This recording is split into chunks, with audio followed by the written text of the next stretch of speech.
भारत एगो बैटिंग प्रधान देश बा इ सबके मानेला। वैसे भारत के इतिहास देखल जाई तो भारत गेंदबाजी से ज्यादा बल्लेबाजी खातिर जानल जाला। बल्लेबाज भी तो एक से एक आल और कमाल और धमाल भइलो। लेकिन जब से भारत के गेंदबाजी में बुमराह और मोहम्मद शमी आइल बालो तब से फैंस के लगाव गेंदबाजी की तरफ बढ़ गइल बा। पिछले कुछ सालों में भारतीय गेंदबाजी के लोहा सारा दुनिया मानताटे। खास करके बुमराह के बारे में ई कहल जाला कि जब जब बुमराह गेंद के हाथ में ले ले मैच पूरा अपना कंट्रोल में आ जाला और ई देख के बड़ा सुकून मिलेला कि बुमराह भाई अपना तरफ से खेलला।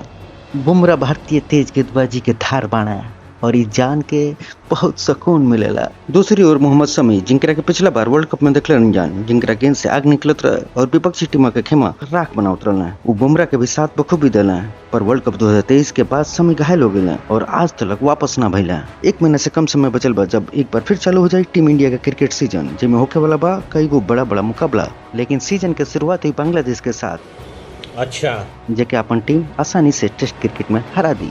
19 सितंबर से 2 गो टेस्ट में शुरू होखे वाला बा जिसमें खास करके पहला टेस्ट में स्पिन गेंदबाजी के दबदबा रही ऐसा उम्मीद बा।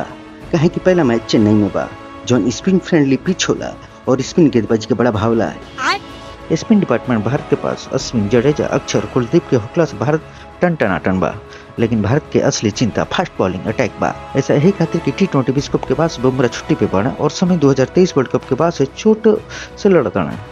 ये बड़ी अच्छी बात कही आप। मीडिया रिपोर्ट के अनुसार अपन तेज गेंदबाज बांग्लादेश सीरीज ना खेल पाई।